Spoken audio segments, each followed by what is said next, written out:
Howdy team, me again. Just back with another little quick one for you. I'm trying to get a few quick ones in, build up a bit of content.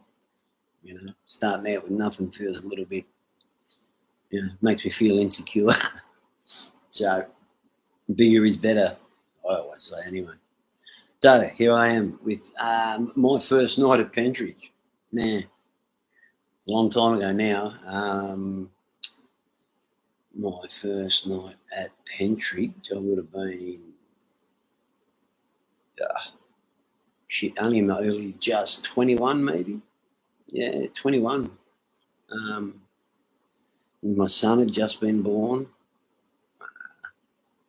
Yes, actually, my son had just been born a week or two, and then I got locked up. Yeah, and that was hairy, man. Like, I was in the cells, Frankston cells, and that was hairy enough. I'd done a few in the cells, but get bail, up until this point. But this time, I'd been given a sentence that day at court. But my mother was there, and I assumed that she would, I appealed bail straight away. I was that scared to go to jail. I appealed bail. And the judge gave me appeal bail, but it was going to be $500. I looked at my mum, quietly confident. Sweet, I'll be out of here by tonight. And about half an hour later, my mum come and visit me at the cells and said, "Oh, I've got to go home now and get dinner on. Good luck with everything." And so I got the subtle message that there was going to be no bail paid for me. So,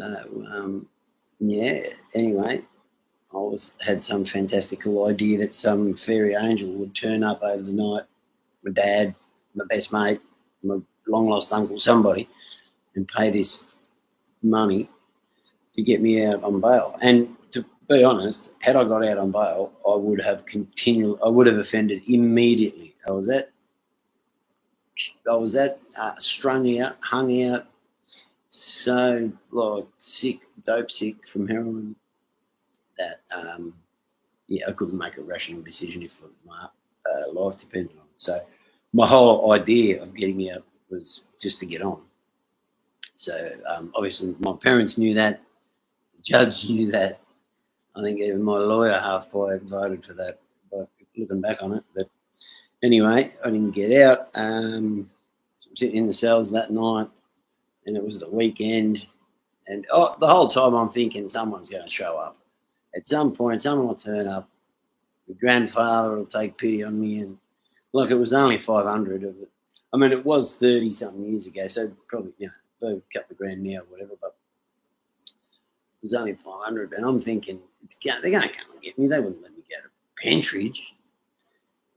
Monday morning comes, and they call my name. The police in the station called my name when they were calling out the names, and I assumed they were calling me to go up and get bench bail from the judge. And they called me up and said, "Hey, Dustin, you're on the escort." I said, "To where?" I said, "To jail, Pentridge."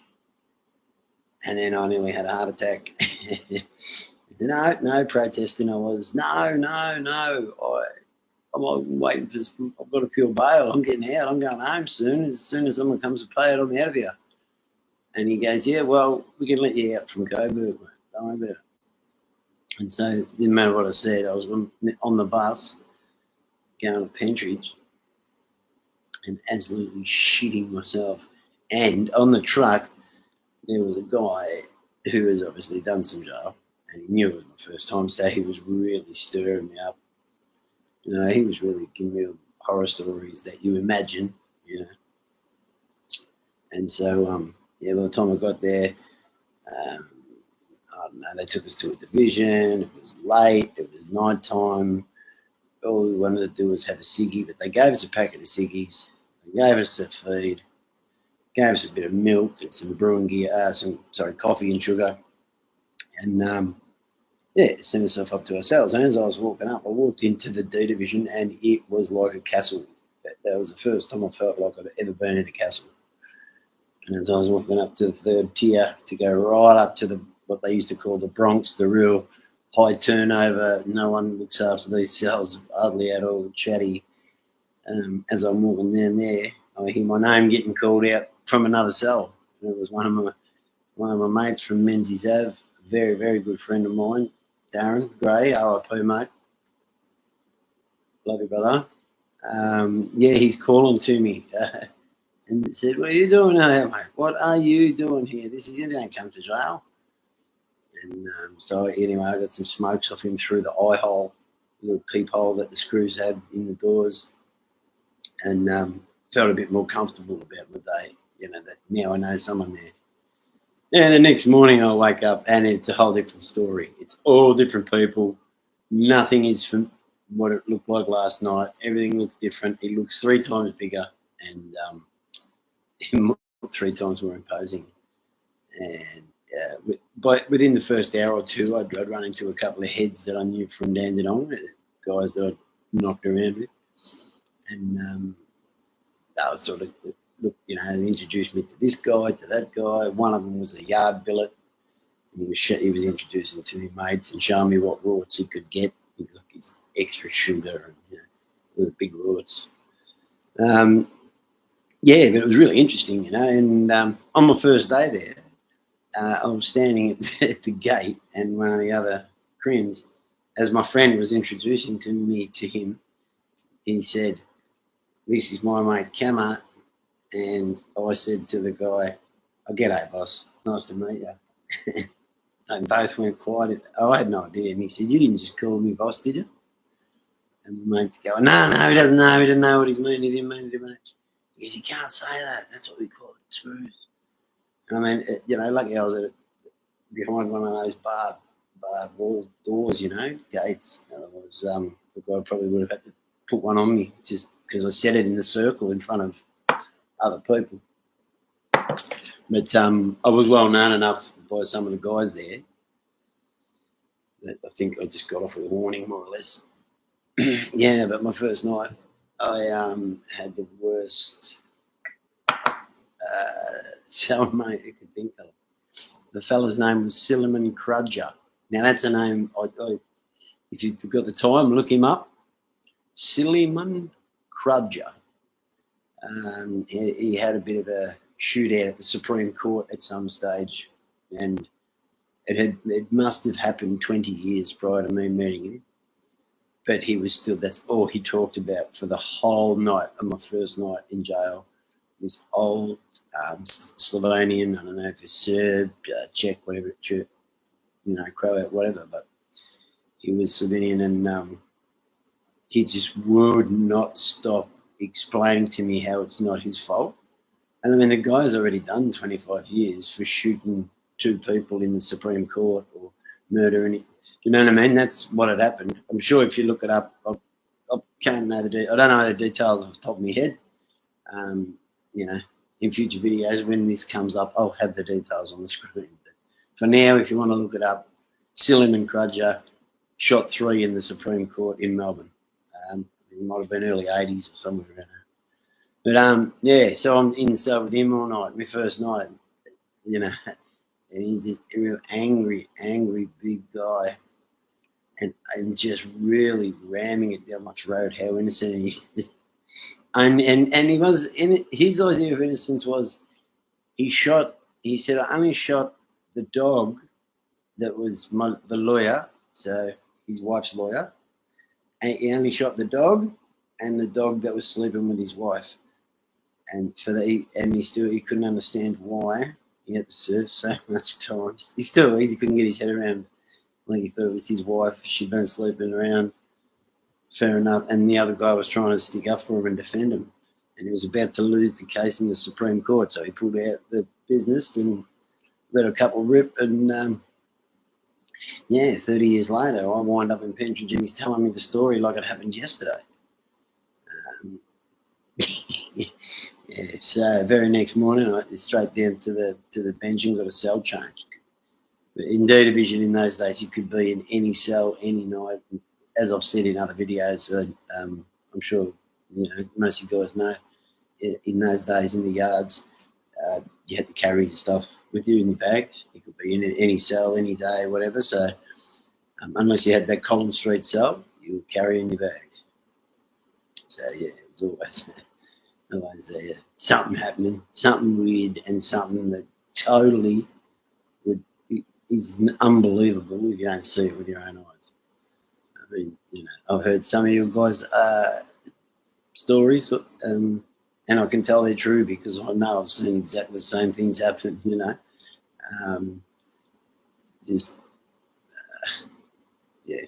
I just want to be honest with what I know, and there's been a few things I've heard that aren't true. So, and they're to do with, I wouldn't say recent stuff, but stuff that's close to my home, considering I come from North Dandenong.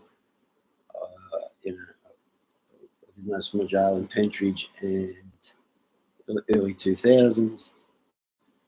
I grew up with guys like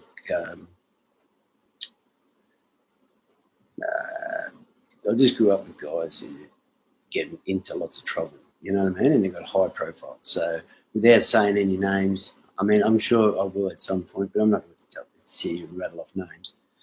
I'd just rather tell you about the story and what really happened. So ask me a question and I'll tell you what I know about it. Yeah, like I was at the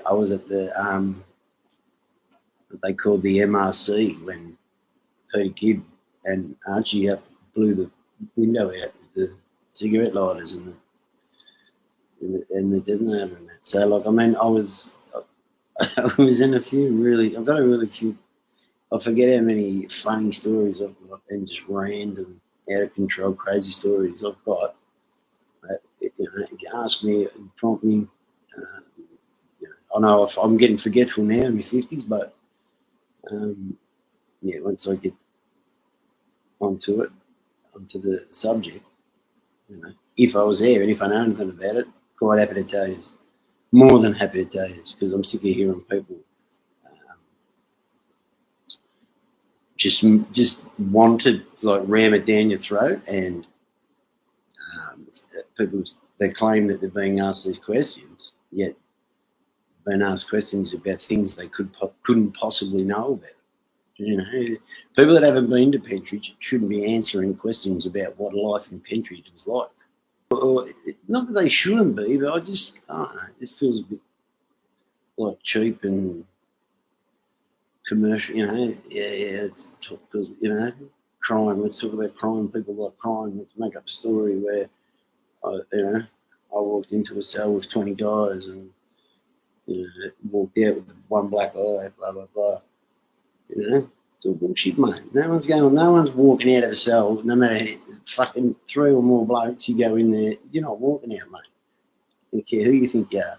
People telling me, people putting on YouTube, walked into one of the 3-outers at Port Phillip with 5 or 6 guys and walked out like that.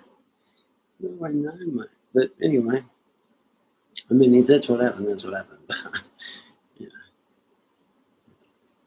I've been in those cells, man, and if you go in any of them cells with any more than 3, you can't even swing a punch, let alone fucking dance around and fucking duck and weave, you know what I mean? Let's just keep it real, guys, We don't have to make it up. The truth is good enough. You know what I mean? The truth about prison life and the truth about the way things are done in Melbourne is enough. We don't need to make up the lies. I mean, it's a hectic place. There's been some hectic stuff happen, some hectic people, some serious people, mate. So let's not make up stuff, guys, eh? Let's just keep it real. All right, guys, 87963. I'm out.